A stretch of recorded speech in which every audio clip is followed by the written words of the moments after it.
जय श्री कृष्ण एवरीवन। तो last class में हमने जो है रिफ्रैक्शन को पूरी तरह से खत्म कर लिया था, जो इस चैप्टर में हमें पढ़ना है। So now we will start with lenses. Okay, तो हमें बेसिकली लेंस के बारे में पढ़ना होगा, लेंस कैसे काम करते हैं। देखिए, जिस तरीके से आपने मिरर्स पढ़े हुए हैं बिल्कुल उसी तरीके से लेंस भी है ना।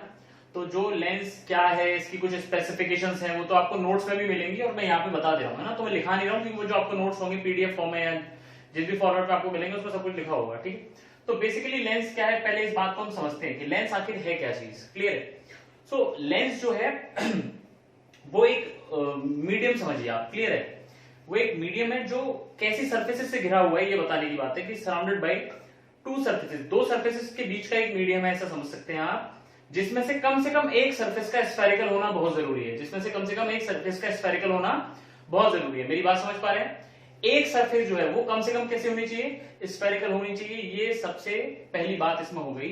तो जैसे आप समझ पा रहे हैं कि सपोज जैसे ये तो है, दो स्फेरिकल सरफेसेस हैं, है ना। ऐसा लेंस हो सकता है। और ये देखिए, ये भी स्फेरिकल सरफेस है, ये भी स्फेरिकल सरफेस है। तो दो स्फेरिकल सरफेसेस के बीच में क्या है, ये मीडियम है कि नहीं। जैसे सपोज ग्लास है फॉर एग्जाम्पल, ठीक है। ग्लास का बनता है लेंस, सब लोग जानते हैं। ये ग्लास है, ठीक है। ये भी क्या ग्लास है। इसे इस तरह के जो लेंसेज होते हैं उसको बोला जाता है, इस तरह की शेप को बोला जाता है कॉन्वेक्स लेंस। और इस तरह की जो शेप होती है उसको बोला जाता है कॉनकेव। क्लियर है चीज। ये शेप है कॉन्वेक्स, ये शेप है कॉनकेव। लेकिन ऐसा ही नहीं सिर्फ कॉन्वेक्स में सिर्फ ऐसा ही आता है या कॉनकेव में सिर्फ ऐसा ही आता है। जैसा कि मैंने आपको बताया कि लेंस होने के लिए जरूरी नहीं है कि दोनों सर्फेसेस स्फेरिकल हो। कम से कम एक सर्फेस कैसी होनी चाहिए, स्फेरिकल होनी चाहिए। ऐसा भी हो सकता है कि एक सरफेस प्लेन हो, एक स्फेरिकल हो और एक प्लेन हो, ऐसा भी हो सकता है। कोई डाउट इसमें, पक्का समझ में आ गया होगा। ओके, ऐसे ही अगर इसमें जाएंगे तो इस तरीके का बन जाएगा। क्लियर है। तो इनके नेम थोड़े थोड़े चेंज हो जाएंगे। This is known as plano convex, this is known as plano convex, और इसको कह देंगे प्लेनो कॉनकेव। बोलो मेरी इतनी बात समझ में आई कि नहीं आई। तो कुछ कॉन्वेक्स जिसमें एक उभरी हुई सतह होती है थोड़ा सा ना, इस तरीके से, ठीक है, शैलो होगा। क्लियर है। क्रेस्ट बन रहा होगा इस तरीके का।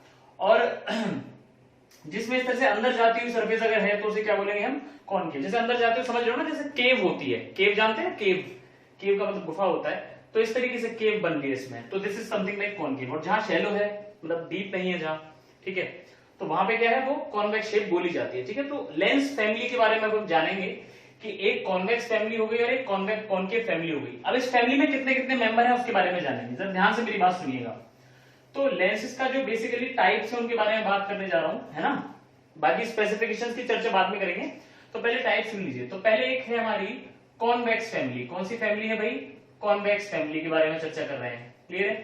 तो कॉन्वेक्स फैमिली में क्या है, देखिए भाई, एक तो ये लेंस है, एक तो ये लेंस है। ये तो इस फैमिली को इमेजिन कर पा रहे हो ना। आपने शायद स्कूल या कहीं लैब में देखा हो लेंस किस तरीके का होता है, ठीक है। तो आप सर्च भी कर सकते हो, गूगल कर सकते हो, वटेवर। तो लेंस की जो पिक्स है वो आप देख सकते हो बड़े आराम से। तो बेसिकली दिखने में ही गोल गोल होता है इस तरीके से, है ना। इस तरीके से गोल, एकदम जैसे ग्लास की स्लैब टाइप की हो, लेकिन बीच में से उठा हुआ होता है, मोटा होता है बीच में से। जैसे देख रहे हो ना, है तो ग्लास स्लैब जैसे ही, लेकिन बीच में से उठा हुआ है, थोड़ा मोटा है और किनारों पे पतला है। समझ रहे हो मेरी बात। जो इसके किनारे हैं यहाँ पे, जो सर्कमफ्रेंस है यहाँ की तरफ पतला है और बीच में थोड़ा मोटा है। तो इसको जब साइड से देखेंगे तो ऐसा लुक आएगा। क्लियर है। तो इसलिए ऐसा करके हम शो करते हैं इसको। Is that clear to you. बोलो पक्का समझ में आ रहा है। ठीक है। So this is convex family. सबसे पहला लेंस आया इक्वी कॉन्वेक्स, बोलते हैं इसको। क्या बोलते हैं, इक्वी कॉन्वेक्स। बोलो समझ आ रहा है कि नहीं।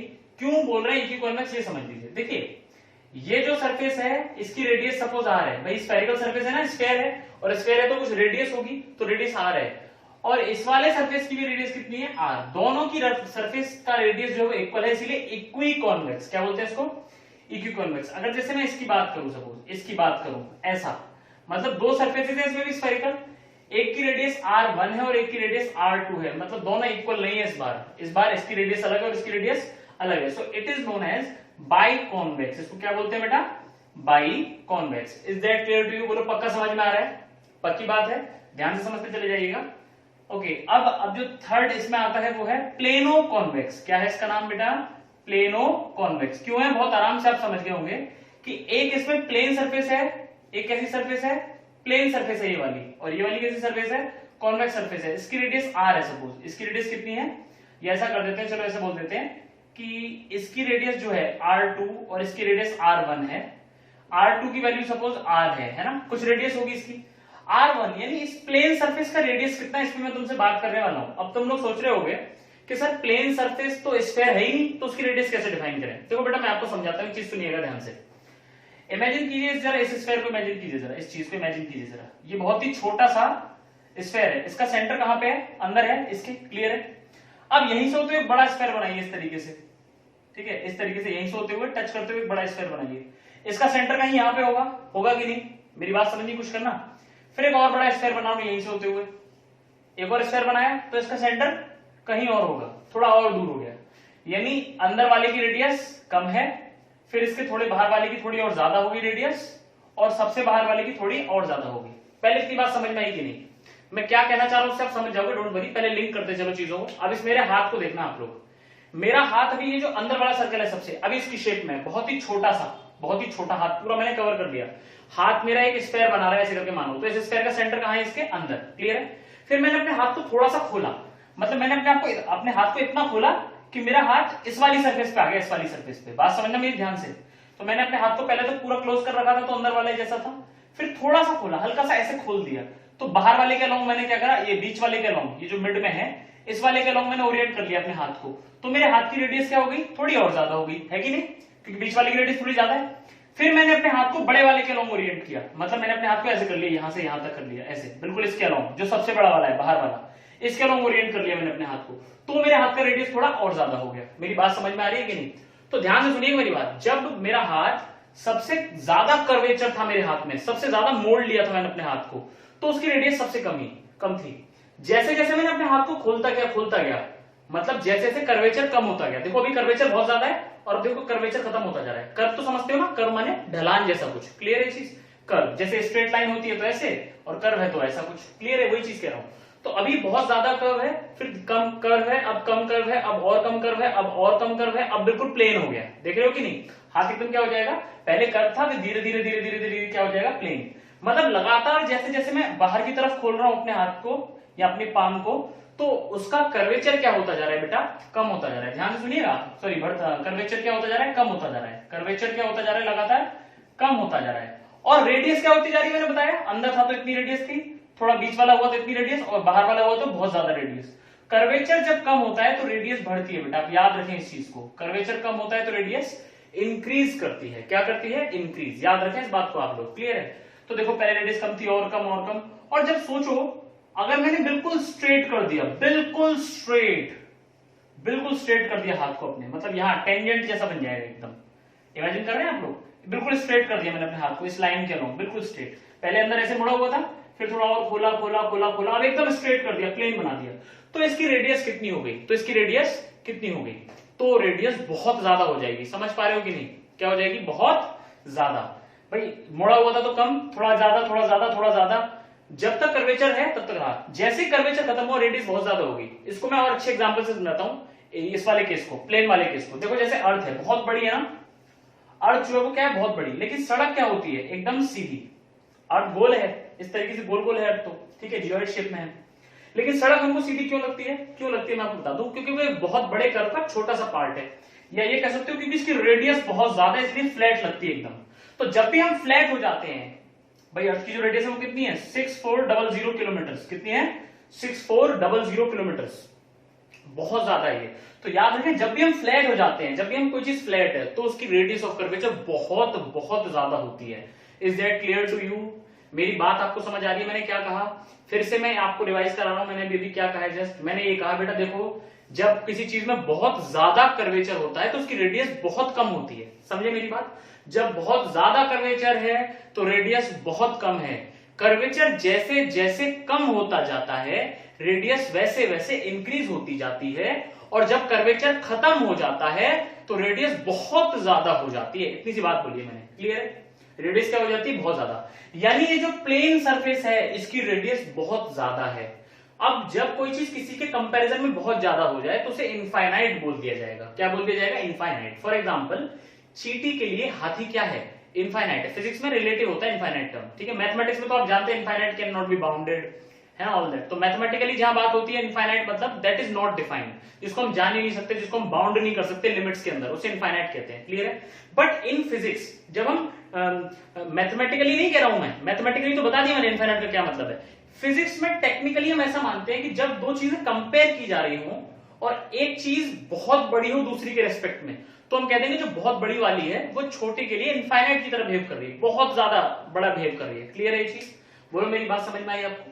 तो अब मैं क्या कहना चाह रहा हूं कि इसकी रेडियस जो भी होगी इस वाले की, उसके कंपैरिजन में ये बहुत बहुत बहुत ज्यादा है, और बेसिकली इनफाइनाइट हम इसको बोलेंगे कि इसकी रेडियस इनफाइनाइट है। तो अब आप ज्यादा अगर जितनी बातें मैंने बोली आपको समझाई पहली बार, क्योंकि आप इस चीज को पढ़ रहे थे तो मुझे आपको बड़े प्यार से समझाना पड़ा। अब आप इसको सिंपली याद रख सकते हो कि जब भी प्लेन सरफेस होगा तो उसका रेडियस कितना होगा? इनफाइनाइट। अब ये बात आपको समझ में आ जानी चाहिए। आगे से जब भी मैं एक लाइन में बोलूंगा कि बताओ कोई भी चीज अगर प्लेन है तो उसकी रेडियस कितनी हुई, तो आप सीधे बोलोगे इनफाइनाइट। इसमें मुझे कोई इफ एंड बट नहीं चाहिए। क्लियर है ये चीज? क्लियर है ये चीज? पक्का? चलिए भाई आगे बढ़े। बहुत अच्छा। तो याद रखें इस तरीके से मैं यहां पे अब लिख दे रहा हूं इसको कि इसकी जो रेडियस है दैट इज इनफाइनाइट। प्लेन वाले की रेडियस कितनी होती है? इनफाइनाइट। और इसकी रेडियस कितनी होती है? R. So this is known as plano convex lens. क्या है बेटा ये? Plano convex lens. आपको मेरी बात समझ में आ रही है? हो क्लियर है? अच्छा भाई अगला आता है ये, इसको बोलते हैं हम कॉनकेवो कॉन्वेक्स। इसको क्या बोला जाता है बेटा? कॉनकेवो कॉन्वेक्स। नहीं आया समझ में? R1 और ये क्या है भाई? R2। ऐसे करके हम मान रहे हैं भाई इसकी भी जो अलग अलग रेडियस होगी, है ना? ओके। और इसमें एक बात, एक कंडीशन जरूर याद रखते हैं हम लोग, एक कंडीशन और जरूर याद रखते हैं हम लोग, ये कि जो R2 वाला है उसकी वो ज्यादा होता है और R1 जो है इसमें कम होती है, तभी ऐसा हो सकता है। तभी ऐसा हो सकता है। देखो R1 बड़ा, R1 छोटा हो और R2 ज्यादा रेडियस हो R2 की। क्लियर है? कैसे कैसे मैं इस बात को सोच पा रहा हूं? अच्छा एक बात बताओ, आप खुद अपने हाथ को जरा ओरिएंट करके देखो किसका कर्वेचर कम है, जरा सोचना। ये 2 वाला है, ये 1 वाला है। 2 वाले का कर्वेचर कम है या 1 वाले का कम है? देखो ये 2 पॉइंट्स है, सपोज ये 2 पॉइंट दिख रहे हैं आपको, ये वाला और ये वाला। सपोज P और Q पॉइंट्स है, ये P पॉइंट है और ये Q पॉइंट है। तो ये P पॉइंट और ये Q पॉइंट, किसी ने इसको इन दोनों को ऐसे मिलाया, ऐसे, और किसी ने इन दोनों को ऐसे मिलाया, तो किसने कम कर्व लिया? जो ये वाला है इसने कम कर्व लिया और ये ज्यादा कर्व लिया, है ना? तो पीछे वाले का कर्व हमेशा ज्यादा होता है। पीछे वाले का कर्व क्या होता है? हमेशा ज्यादा, है कि नहीं? और आगे वाले का कर्व क्या होगा? कम होगा। और मैंने आपको बताया था कि जिसका कर्वेचर कम होता है, जिसमें कर्व कम होता है, उसकी रेडियस क्या होती है? ज्यादा। बिल्कुल सही। तो इसीलिए क्योंकि इसमें कर्वेचर कम है इसलिए रेडियस इसकी क्या है? ज्यादा। तो आप इस बात को याद रखोगे, R2 is greater than R1। This is known as concavo convex lens. Clear है? एक और बात बता दूं, अगर कभी कोई लेंस ऐसे दिख जाए तो कंफ्यूज मत होना, ये और ये सेम है। प्लेनो कॉन्वेक्स ऐसे रखाओ, ऐसे रखाओ, आगे पीछे। अरे भाई मैं आपको आगे से देखूं और पीछे से देखूं तो क्या बदल जाओगे? सेम रहोगे? सेम ही रहोगे ना, तो उसमें क्या दिक्कत है? तो ये सेम ही है। ऐसे इस वाले को भी ऐसे बना देगा तो कंफ्यूज मत हो जाना। इस वाले को बना दे ऐसे करके, उल्टा करके, आप कंफ्यूज हो गए कि अरे सर ये क्या हो गया। ठीक है? वो एक ही चीज है, ये ऐसे कह लो या ऐसे कह लो, ऐसे कह लो या ऐसे कह लो, एक ही बात है। कॉनकेव कॉन्वेक्स ही है ये दोनों। ठीक है? तो ये हमारी कॉन्वेक्स फैमिली है। देखो फैमिली होती है जैसे शर्मा फैमिली, तो उसमें सबका सरनेम शर्मा होता है। ऐसे इन सब में सबका सरनेम क्या है भाई? Convex convex convex convex. That is why it is known as convex family. आपको ये चारों लेंस समझ में आ गए होंगे। क्या ये बात पक्की है? क्या श्योर? आपने बना लेंगे इसको आप। This is our convex family. Lens क्या था मैंने आपको बताया था। लेंस फिर से मैं रिवाइज करा रहा हूं। लेंस जो है मेरा एक ऐसा मीडियम है जो कवर्ड है, बाउंडेड है, सराउंडेड है 2 सरफेसेस से, जिसमें कम से कम एक यानी एटलीस्ट 1 सरफेस इज स्फेरिकल। आप इसे खुद से लिख सकते हैं चाहे तो, और आपके शीट में भी आपको मिल जाएगी इसकी डेफिनेशन। ठीक है? जो मैंने बोला वो लिख भी सकते हो आप। ठीक है? तो दैट्स इट। तो हम पहले पढ़ रहे थे कॉन्वेक्स फैमिली। कॉन्वेक्स मतलब कुछ इस तरीके का उभरा हुआ पार्ट होता है इनमें, so that why it is known as convex. और जिसमें कुछ इस तरीके का पार्ट होगा उसे कहते हैं कॉनकेव, जहां पे केव टाइप बन रही होगी। क्लियर है ये चीज? जैसे इसको देखो आप जरा। ठीक है? देखो ये उभरा हुआ पार्ट है तो कॉन्वेक्स है, और ये इसमें केव टाइप की बन रही है, तो इसीलिए इसमें दोनों मिक्स हो गए हैं। Concave convex, concave convex. Is that clear to you? बोलो बेटा मेरी बात समझ में आ गई? क्लियर है? एक ट्विस्ट वाली बात और मैं आपको इसमें बताना चाहूंगा, बहुत ध्यान से सुनिएगा। एक ट्विस्ट वाली बात, मान लीजिए कभी आपको एक ऐसे फिगर दे दिया जाए कि ये भाई ये देखिए ऐसा करके एक फिगर दे दिया आपको कि ये लीजिए, ये बताइए कैसा लेंस है। ये आपको बताना है कि which kind of lens is this. ये कौन सा लेंस है? ये वाला है, ये वाला, फर्स्ट, सेकंड, थर्ड, फोर्थ, पहचानना है आपको। तो आप जरा सोच लीजिए पहले, फिर मैं बताता हूं। सो it is कॉनकेवो convex. It is कॉनकेवो convex. देखिए कैसे, उसने कुछ नहीं किया, बस इसी लेंस को यहां पर बना लिया हुआ है, इसी लेंस को बस उसने यहां से कट कर दिया, ऐसे लो कट कर दिया। अरे भाई कट करने पे भी लेंस तो वही रहेगा भाई, वही तो लेंस है, देखो कट ही तो कर दिया है। क्लियर है चीज? अरे ठीक है, यहाँ पे छोटा दिख रहा है, यहाँ बड़ा दिखा रहा हूं बस मैं। वही तो लेंस है, तो कंफ्यूज होने वाली कोई बात नहीं है। कैसे पता करोगे, मैंने बताया था तरीका, अंदर वाले का कर्वेचर क्या आ रहा है कम और बाहर वाले का कर्वेचर क्या आ रहा है ज्यादा। जब भी ऐसा होगा कौन सा लेंस है, कॉन्वेक्स। क्लियर है। दूसरा तरीका पता करने का, आप दोनों को आगे बढ़ा लो, दोनों को क्या कर लो, आगे बढ़ा लो। अगर वो एक पॉइंट पे मिल गए, अगर वो एक पॉइंट जैसे यहां पे काट दिया तो भाई उल्टा भी तो कर सकते हो, आप बढ़ा लो आगे, इस तरह से मिला दो इन दोनों को, और अगर ये मिल गए तो आपको दिख गया साफ साफ ये तो कॉनकेव कॉन्वेक्स लेंस है। क्लियर है। मैं फिर से बता दूं, थोड़ा मैं एडवांस बता रहा हूं आपको, आपके में ये सब पूछा नहीं जाएगा, वैसे आपको तो मेनली मतलब इस वाले से रखना है। क्लियर है, इक्वी कॉन्वेक्स है। बाकी ये सब चीजें आप जरूर याद रख लें, क्योंकि मैं कुछ बातें आपको बताऊंगा जब लेंस से रिलेटेड, तो आपको वो चीजें इनसे भी समझ में आएंगी कि अच्छा इसलिए ऐसा हो रहा है। ठीक है, क्योंकि अगर एनसीईआरटी के हिसाब से सिर्फ हम लोग ये पढ़ेंगे तो फिर कुछ पॉइंट्स ऐसे आएंगे जो आपको समझ ही नहीं आएंगे कि इस लेंस में, क्योंकि वैसा होगा ही नहीं। तो कुछ पॉइंट्स हमें इन लेंसेज से भी समझ में आते हैं, इसलिए मैं आपको बता रहा हूं और आपको नॉलेज भी एनहेंस होगी डेफिनेटली। ठीक है, तो ये आपका हो गया कॉनकेव कॉन्वेक्स। तो मैं इसको एक रफ नेम देता हूं अपनी तरफ से, मैं जो बता रहा हूं that is not a technical name, that is my name, मतलब मैं अपनी तरफ से देता हूं इस नाम को। So this is known as point to point family. Point to point family, ऐसा मैं क्यों बोल रहा हूं ध्यान से समझिएगा। ये हमेशा एक पॉइंट से शुरू हो सकती है, पॉइंट पे खत्म होगी, पॉइंट से शुरू और पॉइंट पे खत्म, पॉइंट से शुरू और पॉइंट पे खत्म, पॉइंट से शुरू और पॉइंट पे खत्म, है ना।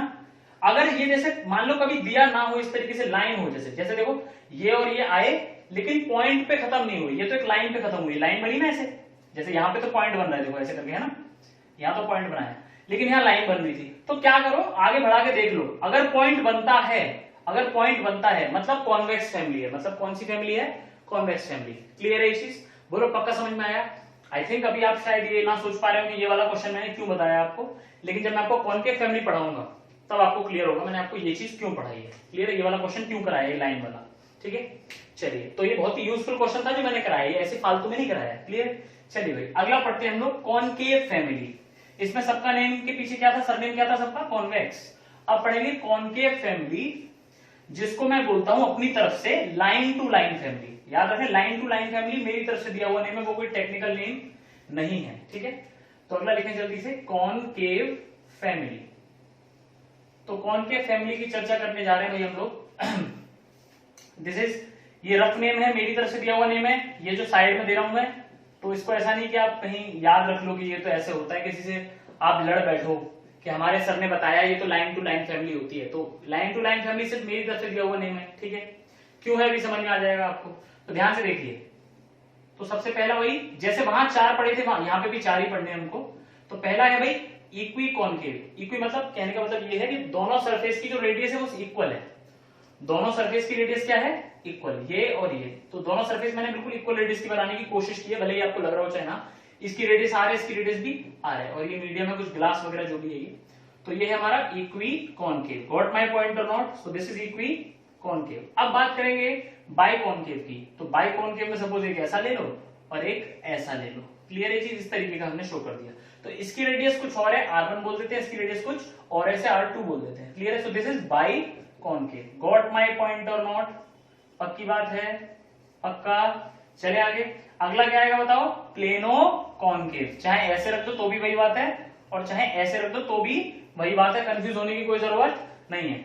इसकी रेडियस इनफाइनाइट होती है, प्लेन सरफेस जहां भी आएगा रेडियस क्या हो जाएगी, इनफाइनाइट। और इस तरह का जो स्फीयर बनता है उसकी रेडियस हमने मान ली R। Is that clear. इस फैमिली, इसका नाम क्या है भाई, इसका नाम है प्लेनो कॉनकेव। चाहे ऐसे बना लो चाहे ऐसे बना लो, प्लेनो कॉनकेव नाम है इसका। क्या नाम है भाई, प्लेनो कॉनकेव। क्लियर है। अब फोर्थ वैरायटी की बात करेंगे, तो आपने बना लिया होगा आई थिंक, ये है ना, आपने बना लिया होगा। तो मैं जरा इसको मिटा दे रहा हूं, फोर्थ वाला यहीं पे बना देता हूं मैं, वैसे मुझे वहां बनाना चाहिए बट स्टिल आप समझ लें, फोर्थ वाला मैं ये बना देता हूं। तो देखिए इस तरीके का कुछ, ये इस तरीके का है कि ये देखिए इसकी रेडियस R1 है और इसकी R2 है। ठीक है, और इसे कहते हैं कॉन्वेक्सो कॉनकेव। जैसे उसमें लास्ट में क्या बना था, कॉनकेवो कॉन्वेक्स। क्या बना था लास्ट में, कॉनकेवो कॉन्वेक्स, यहाँ पे कॉन्वेक्सो कॉनकेव। ये फोर्थ वैरायटी है, आपको इसे समझना होगा। जैसे वहां पे था R2 बड़ा होता था, R1 छोटा होता था, यहाँ उल्टा है। यहाँ R1 क्या होना चाहिए, बड़ा होना चाहिए, और R2 क्या होना चाहिए, छोटा होना चाहिए। यहाँ R1 क्या होना चाहिए, बड़ा, और R2 छोटा, मतलब जस्ट उल्टा हो गया उसका, इसीलिए नेम उलट गया। अब इसमें क्या, इसमें इसकी क्या पहचान है, अब इसमें और उसमें डिफरेंस क्या है फिर, है ना। तो ये लिख लिया होगा आप लोगों ने। ठीक है, अब ये चारों आपने बना लिए होंगे। अब इसमें उसमें डिफरेंस क्या है वो मैंने आपको पढ़ाया था कैसा, कॉनकेवो कॉन्वेक्स। इसको मैं जरा कंपेयर करा रहा हूं। एक था कॉनकेवो कॉन्वेक्स, आपको यहां तक बनाना होगा, ये नहीं बनाना, ये सिर्फ मैं कंपेयर कर रहा हूं। एक इस तरीके का था और एक ये है। इन दोनों में क्या डिफरेंस है? तो पहला डिफरेंस जो मेन है वो तो ये है कि यहाँ R2 बड़ा होता था और यहाँ पे कौन बड़ा है? R1। दूसरी बात, ये दोनों आगे बढ़ाने पे हमेशा एक पॉइंट पे मिल जाते हैं, ये हमेशा एक पॉइंट पे मिल जाते हैं। मिलना मतलब कन्वर्ज होते हैं। जैसे दो चीजें आ रही हैं और आकर के एक जगह मिल गई, मतलब वो कन्वर्जिंग है। कैसी है? कन्वर्जिंग है। क्लियर? तो ये कन्वर्जिंग होता है, तो कॉन्वेक्स, इसीलिए ये कन्वर्ज हो रही ना यहाँ पे। जब आप इन दोनों को बढ़ाओगे, ध्यान से देखना, R1 बड़ा है, R1 अगर बड़ा है तो इसका कर्वेचर कम होगा। तो देखो मैं इस R1 को बना रहा हूं फिर से, इसका कर्वेचर कम है। R2 छोटा है, मैंने बताया रेडियस अगर छोटी है तो कर्वेचर ज्यादा होगा, मतलब ज्यादा मुड़ा हुआ होगा इस तरीके से, है ना। तो मैंने R2 को बनाया। अगर मैं दोनों को आगे बढ़ाता हूं, ध्यान से देखना, तो क्या ये कभी मिल पाएंगे? नहीं, ये कन्वर्ज नहीं हो रहे, डाइवर्ज हो रहे हैं। मतलब इन दोनों को अगर मैं आगे बढ़ाऊं, इस वाली सरफेस को, ये लिख लिया होगा आपने, R1 is greater then R2। तो कहने का मतलब ये है कि अगर इस R1 वाले को आगे बढ़ाते हो आप और इस R2 वाले को आगे बढ़ाते हो तो ये कभी मिलने वाले नहीं है। और जब मिलने वाले नहीं है तो बेटा ये एक पॉइंट पे नहीं मिल रहे, मतलब ये पॉइंट टू पॉइंट फैमिली का हिस्सा नहीं है, ये लाइन टू लाइन फैमिली का ही हिस्सा है, क्योंकि फाइनली एक लाइन से ही इनको मिलाना पड़ेगा, एक पॉइंट तो हो ही नहीं सकता। इसीलिए ये कॉनकेव फैमिली है। तो इसका सरनेम क्या होना चाहिए? कॉनकेव, और इसका नेम हो गया है कॉन्वेक्स। सो क्लियर है? क्योंकि इसमें एक उभरी हुई सरफेस भी और एक केव वाली सरफेस भी है, ठीक है। तो इसमें कॉन्वेक्स भी आना चाहिए, कॉनकेव भी आना चाहिए, लेकिन कॉनकेव एक सरनेम की तरह आएगा क्योंकि लाइन टू लाइन फैमिली है। क्लियर है? क्योंकि लाइन पे ही मिल रहे हैं। और ये कहां मिलता था? एक पॉइंट पे, यानी ये पॉइंट टू पॉइंट फैमिली थी, इसीलिए सरनेम क्या आ रहा है? कॉन्वेक्स, है ना। सरनेम के हिसाब से ही तो फैमिली का नेम रखा जाता है, शर्माज, उपाध्याय, है ना, इस तरीके से। समझ रहे मेरी बात को? क्लियर है ये चीज? चले भाई, बहुत अच्छा। तो ये दोनों में डिफरेंस है, कॉनकेव कॉन्वेक्स और कॉन्वेक्स हो कॉनकेव। आई होप आपको इन सब में डिफरेंस समझ में आ चुका है। तो हमने 8 लेंसेज पढ़ लिए भाई, 4 हैं कॉन्वेक्स फैमिली वाले और 4 हैं कॉनकेव फैमिली वाले। बोलो मेरी इतनी बात समझ में आ गई? ठीक है। अच्छा भाई, आपका जो मेन कंसर्न है, मेन कंसर्न जो रखना है आपको, मतलब 99% जो आपको पढ़ना है बेसिकली, वो क्या है? एक तो है इक्वी कॉन्वेक्स और एक है इक्वी कॉनकेव। बस आपको तो इसे इन दोनों को ही पढ़ना है, इक्वी कॉन्वेक्स और इक्वी कॉनकेव। क्लियर है? आप समझ रहे हैं कि भाई ये ग्लास से बना हुआ है, ये भी ग्लास से बना हुआ है, ठीक है। तो वैसे आप तो किसी भी तरह क्वेश्चन कर सकते हैं, लेकिन आपके ग्लास से ही क्वेश्चन आते हैं, ठीक है। बाकी मैं और भी बताऊंगा आपको चीजें एक्स्ट्रा में, बट स्टिल आपको समझ आ रहा है मैं क्या कह रहा हूं अब तक? आगे बढ़े, चलिए भाई। तो ये जो कॉन्वेक्स लेंस है इसके नेचर को आप समझेंगे, और ये जो कॉनकेव लेंस है इसके नेचर को समझेंगे, लेकिन उससे पहले हमें कुछ चीजें जानना जरूरी होंगी, ठीक है। सो लेट्स सी क्या जरूरी है। तो सबसे पहले बात करेंगे कॉन्वेक्स लेंस के बारे में। किसके बारे में बात करेंगे? कॉन्वेक्स लेंस के बारे में। क्लियर है? तो एक लेंस के लिए हमेशा एक फोकस डिफाइंड होता है। फिर से बता दूं, मैं सारी चीजें आपको बताऊंगा, लेकिन ये वाली चीज लिखाऊंगा नहीं, क्योंकि आपको सब कुछ नोट से मिल जाएगा। जैसे फोकल फोकस क्या होता है ना, प्रिंसिपल फोकस क्या होता है, सेकेंडरी फोकस क्या होता है, इस तरीके की चीजें। क्लियर है? या फर्स्ट प्रिंसिपल फोकस बोलते हैं या सेकंड प्रिंसिपल फोकस भी बोलते हैं, ठीक है। तो अभी समझ आ जाएगा क्या बोल रहा हूं मैं, डोंट वरी, ठीक है। देखिए, तो एक लेंस के लिए फोकस डिफाइन होता है, जैसे फोकस डिफाइन होता था मिरर के लिए भी। मिरर के लिए फोकस क्या होता था? पैरेलल आने वाली रेज, प्रिंसिपल एक्सिस के पैरेलल आने वाली रेज, प्रिंसिपल एक्सिस के पैरेलल आने वाली रेज जिस पॉइंट पे मिलती थी उसी को क्या कहते थे हम लोग? फोकस कहते थे। याद है आपको? तो इसमें भी वही है बिल्कुल। तो देखिए, पैरेलल आने वाली रेज क्या होगा? ये हमारा लेंस है। देखिए एक बात, डिफरेंस क्या है बेसिकली लेंस में और मिरर में? मिरर तो रिफ्लेक्टर्स थे। क्या थे रिफ्लेक्टर्स? वो रिफ्लेक्ट करते थे, मतलब कि लाइट जाती थी, रिफ्लेक्ट होकर वापस आती थी। क्लियर है? इसमें लाइट आएगी और उधर चली जाएगी, मतलब इमर्ज हो जाएगी, वापस नहीं आएगी टकरा के। तो ये जहां पर जाएगा, मिलेगा, इसको कहते हैं हमारा फर्स्ट प्रिंसिपल फोकस। क्लियर है? So this is our principal focus, और सिंपली फोकस भी हम इसको लिख सकते हैं। That's it. क्लियर है? इसमें फिर एक सेकेंडरी फोकस भी डिफाइन करते हैं। सुनिएगा ध्यान से मेरी बात। प्रिंसिपल एक्सिस के पैरेलल आने वाली रेज जहां पर मिलती है, that is known as principal focus. ठीक है? प्रिंसिपल एक्सिस के पैरेलल आने वाली रेज जहां मिली वो क्या है? Principal focus. एक और बात हम ये कहते हैं कि फोकस क्या होता है, सेकेंडरी फोकस क्या होता है भाई, कि अगर जहां से जाने वाली रेज पैरेलल हो जाती है, क्या हो जाती है? पैरेलल हो जाती है, उसे कहते हैं सेकेंडरी फोकस। मेरी बात समझ में आ रही है? बुक्स में आपको थोड़े थोड़े डिफरेंट नेम मिल सकते हैं, फर्स्ट प्रिंसिपल, सेकंड प्रिंसिपल, या प्रिंसिपल और सेकेंडरी। क्लियर है? तो उसमें बिल्कुल कंफ्यूज ना हो, आपको फंडा क्लियर होना चाहिए कि दो तरीके से फोकस डिफाइन हो रहा है। रेज आएंगी, फिर जहां मिलती है वो प्रिंसिपल फोकस है, और सेकेंडरी वाला कौन सा है? जहां से चलने वाली रेज पैरेलल हो जाए, इन दोनों की डिस्टेंस सेम होती है, जितना ये आगे होता है उतना ये वाला पीछे होता है, क्योंकि हम कैसा लेंस यूज कर रहे हैं, इक्वी कॉन्वेक्स। इक्वी मतलब दोनों सरफेस एक जैसे हैं, इक्वी मतलब इक्वल, क्लियर है। तो इक्वी मतलब दोनों सरफेस एक जैसे हैं, तो इक्वल ही है, तो सिमेट्री है पूरे में भाई, जैसे इधर से वैसे इधर से, तो सिमेट्री है, मतलब ये वाला फोकस जितना दूर है ये वाला फोकस भी उतना ही इधर की तरफ होगा, बस दैट्स इट, क्लियर है। जैसे आपने लेंस में पढ़ा था सेंटर ऑफ कर्वेचर, वैसे यहाँ पे भी हम डिफाइन करते हैं 2f या c बोल देते हैं उसको, है ना। तो f के बाद एक 2f डिफाइन करते हैं, सेम टू सेम यहाँ भी डिफाइन करते हैं 2f। बस मिरर में क्या था, एक तरफ डिफाइन करते थे f 2f, यहाँ पे दोनों तरफ हम डिफाइन कर दे रहे हैं, इसमें कोई दिक्कत वाली बात नहीं है। Is that clear to you? पक्की बात है। तो इस तरीके से, तो अब इन दोनों को जब मर्ज कर दूं अगर मैं, तो आप सिंपली ऐसे समझिए, ये आई थिंक समझ में आ गया होगा। पैरेलल आने वाली रेज जहां मिल जाए वो भी फोकस है, वो प्रिंसिपल फोकस है, और फोकस से जाने वाली पैरेलल हो जाए, मतलब जस्ट उल्टा हो गया इसका, तो सेकेंडरी फोकस आ गया। Is that clear to you? तो कॉन्वेक्स लेंस में आपको क्या समझने वाली बात है, ध्यान से समझिए। कुछ कुछ बातें मैं आपको बता रहा हूं जो आपको दिमाग में होनी चाहिए, कि एक तो ये फिगर आपको क्लियर होना चाहिए भाई, कि अच्छा यहाँ पे f है, यहाँ पे 2f है, फिर आगे जाएंगे इधर, ऐसे यहाँ पे एक f है, यहाँ पे भी एक 2f है ना, बना सकते हैं इस तरीके से। और ऐसा, और क्या कहते हैं, अगर पैरेलल रेज आएंगी तो वो ऐसे करके ये कन्वर्ज कर देगा उनको, क्या कर देगा, कन्वर्ज कर देगा। क्या कर देगा बेटा, कन्वर्ज। तो यानी the nature of convex lens is converging, the nature of convex lens in air, nature of, क्या कह रहा हूं मैं, nature of convex lens in air is converging, is, ये बात याद रखें, एयर में बात कर रहा हूं मैं, क्लियर है चीज।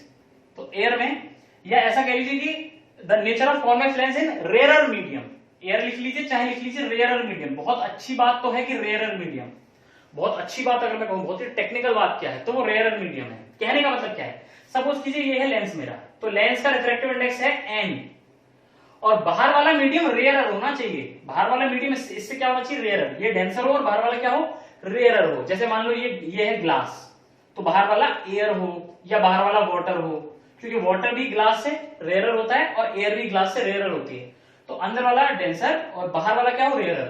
तो रेयरर मीडियम में कैसे बिहेव करता है, कन्वर्जिंग, कैसे बिहेव करता है, कन्वर्जिंग, क्लियर है। एक पॉइंट ये लिख लीजिएगा फटाफट से, ये पॉइंट आपको शीट में हो सकता है ना मिल पाए, तो इसलिए इनको जरूर लिख लीजिए, क्लियर है।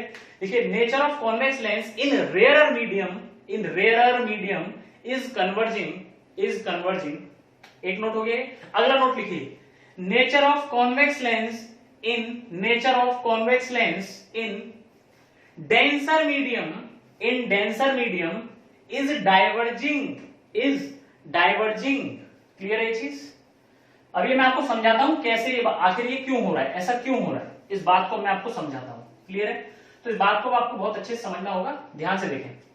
तो पहले हम ले रहे हैं कि बाहर वाला मीडियम रेयरर है और हमारा जो है वो डेंसर है, क्लियर है। चलिए